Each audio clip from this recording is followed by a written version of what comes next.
Il a même une super place, donc c'est cool. Bienvenue en Guadeloupe. Ah yes, merci. De la part du conseil régional, Celui-là, le j'avoue petit que j'aurais punch. aimé. Merci, monsieur. Allez, tiens. Hop, on va mettre comme ça. Ça va être top. Allez, On n'a pas besoin de le tenir et en plus, c'est plus mis en valeur. super, on fait comme ça. Le bouquet. Super, merci beaucoup. Et comme c'est la Super route du joli. rhum, bien sûr, hein, la bouteille de rhum. Merci bien. Et bienvenue à vous.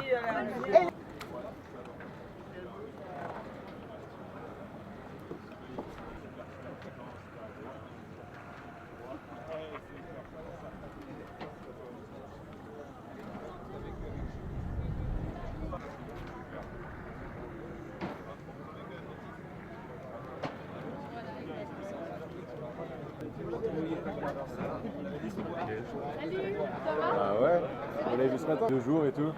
Parfait.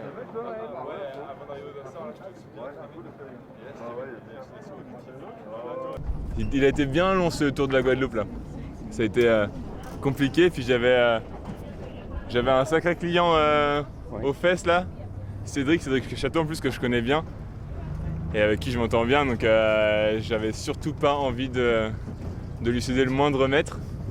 Et ouais, c'était très dur pour les nerfs, mais j'avais une équipe de supporters avec moi là sur tout le long de la descente, et ça m'a bien aidé, donc merci à vous, c'est trop cool. Bah, je suis super content, je pense que j'ai du mal à réaliser encore, parce que c'est hyper intense comme épreuve, comme course. Moi déjà c'était ma première course en solitaire, c'est le premier départ en solitaire que je prenais à Saint-Malo le 9 novembre. Et en fait, j'avais emmené un bouquin, j'avais emmené des séries, et en fait, il n'y a pas le temps pour ça, quoi. C'est d'une intensité dingue. Et donc il y a ça, et puis on a eu un début de course compliqué, avec des passages de front, je pense que tout le monde en a parlé ici. C'était assez intense aussi. Et j'ai eu la chance de plutôt bien les passer, d'être plutôt bien positionné à chaque fois. Et j'ai perdu ma météo dans le deuxième en fait. J'ai perdu mon antenne à l'arrière là, où j'avais toute ma communication et ma météo, et mes aériens là-haut. Donc j'ai fait le choix de m'arrêter aux Açores. Mais en fait, vu que je les ai perdus dans le deuxième front, je suis allé me positionner dans le troisième front assez fortement. Et je suis allé bien m'exposer en fait, et je savais pas trop ce que je faisais à ce moment-là, parce que j'avais pas de data, pas de données.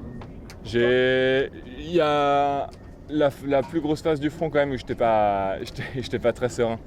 Ça tapait vraiment très fort.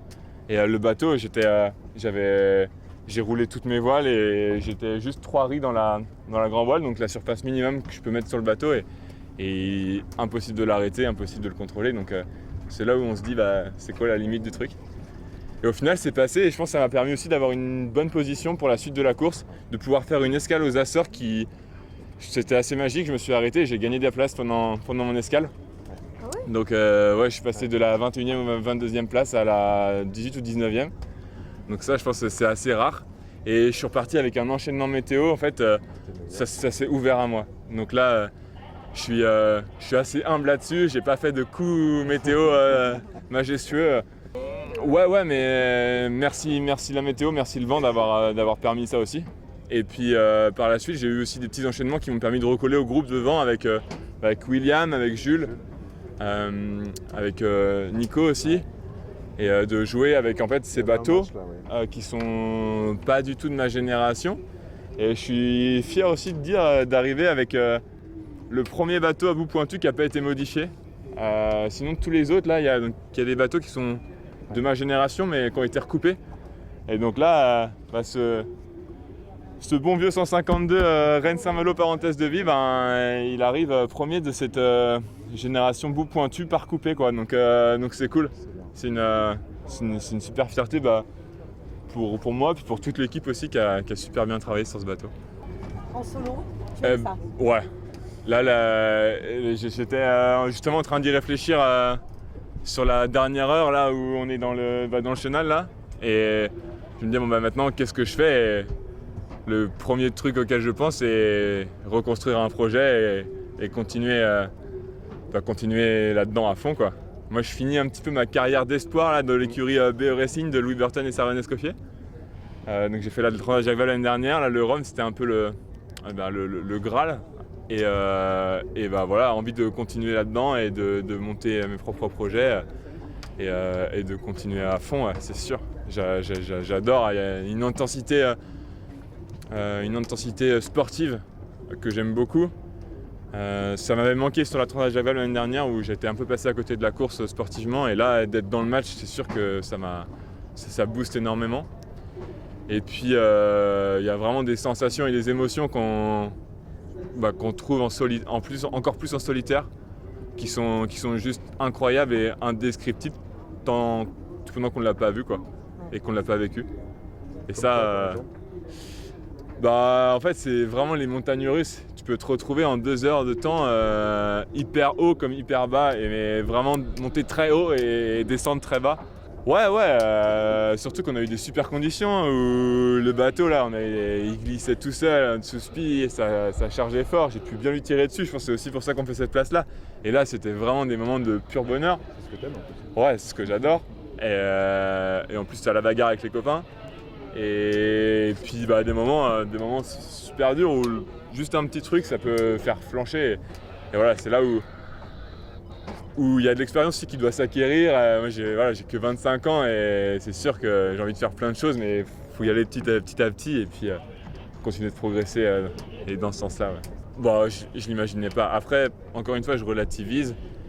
Je reste très humble par rapport à l'enchaînement météo que j'ai eu, mais aussi par rapport à malheureusement, les casses et les abandons qu'il y a eu, parce que c'est sûr qu'à Saint-Malo, il y avait une flotte de 55 bateaux avec une trentaine de super bons bateaux. Et il y en a quand même un bon paquet qui n'a pas survécu justement à ce que moi j'ai réussi à passer avec cette belle bête. Et voilà, donc il faut rester. Voilà, c'est un super résultat. J'osais même pas l'imaginer. Et comme je le disais, j'aurais vendu ma mère si on m'avait dit au départ à l'arrivée tu finiras 18e de la route du Rhum. Et voilà, ouais, c'est sûr que c'est vraiment génial. C'est une partie d'un rêve qui se concrétise et qui se réalise, c'est clair.